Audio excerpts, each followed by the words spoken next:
Hi, I'm Giulia. I'm Will. And we have been working on this bread for the past 3 months in order to develop a bread that we were all happy with and that used the wastage from the potato skins.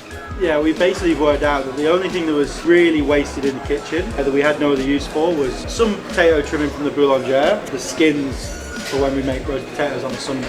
The idea was to get that beautiful texture of crispy potato skin as well as that really earthy potato skin flavour. This is the potato water that has been mixed yesterday. So those were the skins from the Sunday roast that has been peeled on Friday, washed, dried them overnight at 60 degrees in the oven, and then the next day they get blitzed and they become a powder.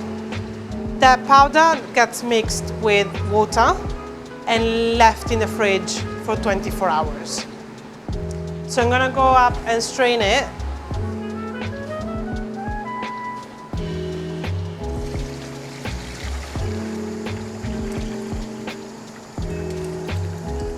And I don't want to really squeeze it to the point where there is no more water in the powder. I'm just gonna get the water out just so it doesn't go and affect the actual crumb of the bread, but we have the flavor there.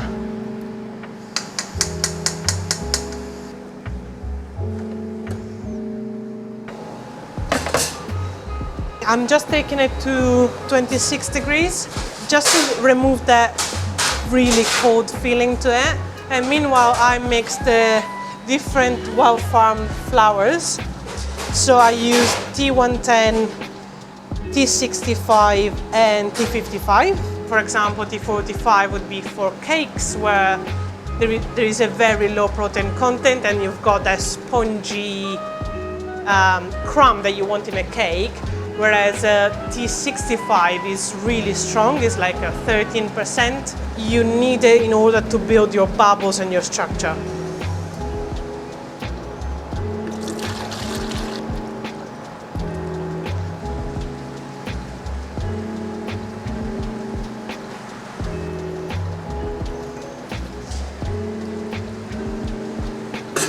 Okay, and we just go and mix it in.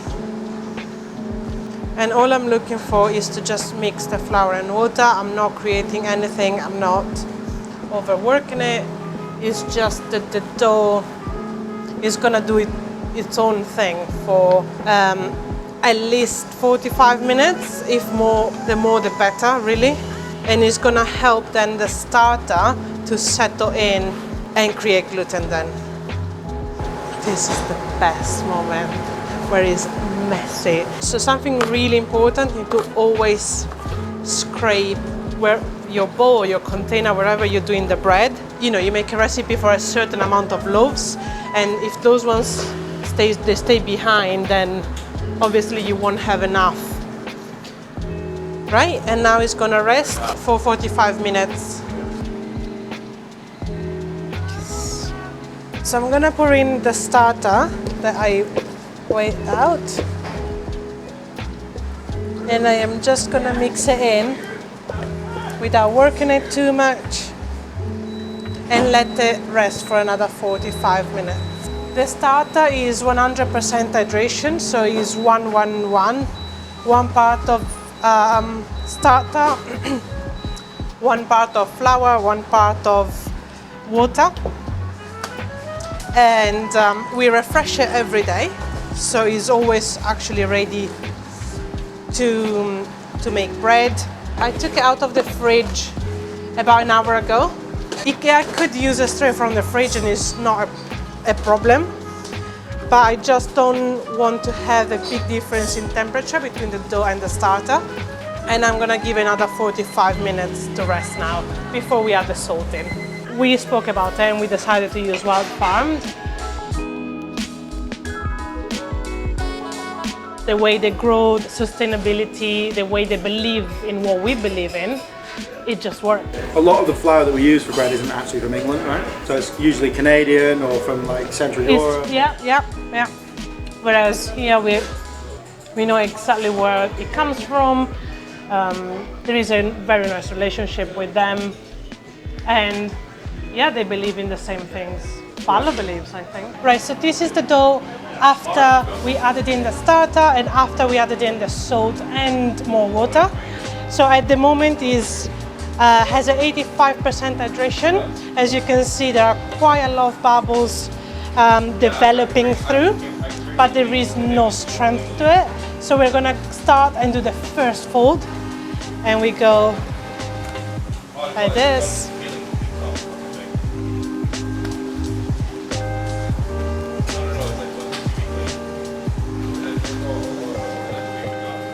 And we tuck it in very nicely. It is proving quite quickly, so we might need to go to the fridge soon. In normal temperatures, let's say in 20-25 degrees, I would have left it outside, do a bulk fermentation outside, but today it's just too bubbly, very happy dough, but it's time to stay in the fridge. Right, so because the dough is such a high hydration, and in those days it's such a hot weather, it really depends the amount of folds that we decide to do. Today, I think 3-4 is a good number.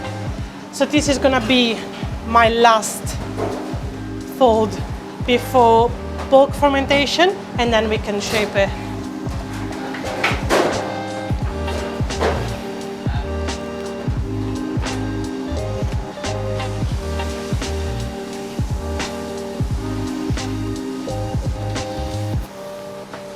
The dough was in the fridge, proofed for about 2 hours.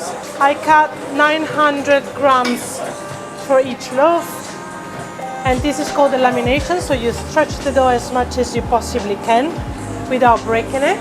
And then what we do, we have boulangère potato trimmings, which we would have thrown in the bin otherwise. And we just place it in the middle, like so. And this is the pre-shape of the dough, which we're going to do to each one of them. And this is the step before the actual final shaping. I worked in a bakery where I was the manager and head baker, and I have to say that it has been a challenge working in the restaurant, in a sense that I love it. I used to work, well, we used to work together. And for as much as I love it, making bread in a production kitchen, which is downstairs at Fallow, it is hard. You don't have bread ovens, you need to work with your rationals, which is a bit of a challenge. You need to time your things around so many other chefs, which is hard. The temperature, I mean, the temperature downstairs is boiling. Yeah, the hot AC is today. broken at the moment, so it's double hot downstairs. It's like, I think it was about 40 degrees down there earlier. I'm obviously trying to train chefs, pastry chefs, and I'm hoping I get them to love making bread as much as I do. But they're new to the concept. They're new to, you need to understand every day is a bit different. It's really tricky. You get some chefs that are just natural, like, bread makers. Understand, yeah. Yeah, they just feel it. Yeah. But some people are just like, you It get some doesn't chefs that say are just sort of a bit robotic, and it takes a while for them to learn the processes. And it's very precise. It's precise, but it's also like quite a passionate thing. So it's two very unique skill sets brought together, and in a hectic, busy kitchen with 18 chefs around you running around. It's pretty ridiculous that we can produce this quality every day. Right, so we have the skins, same skins from the Sunday roast. We keep some and we blanch them, so they're not completely fried, so they won't burn during baking. And we place them at the bottom, and when the loaf is in, we also will place it around the edges.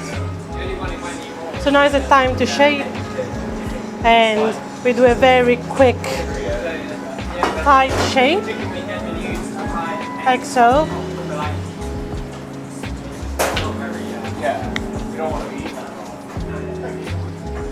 And it's ready for the final proving.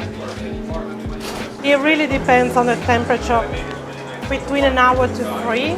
So we're gonna bake the loaves now. We need to adapt to having rational ovens and not red ovens. So that is a bit of a challenge, but we're gonna use heavy trays and we're gonna use quite high temperatures to have a very nice spring. Then we're gonna score it.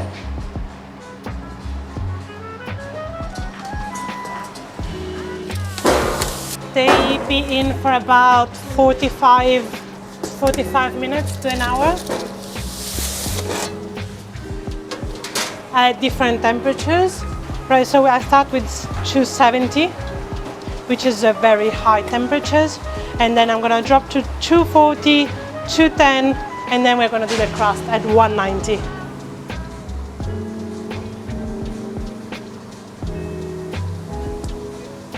Right, so they've been inside the oven, different temperature for about 55 minutes.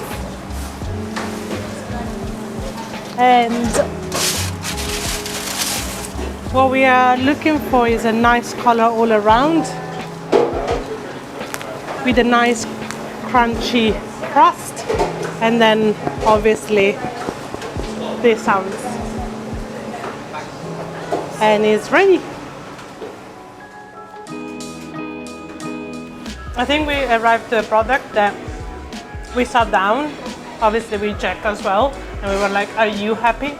Are you happy? And we all agreed that we were all happy. Yeah. And so And it's only been getting better it ever since as well. It's really consistent now, so it's fantastic.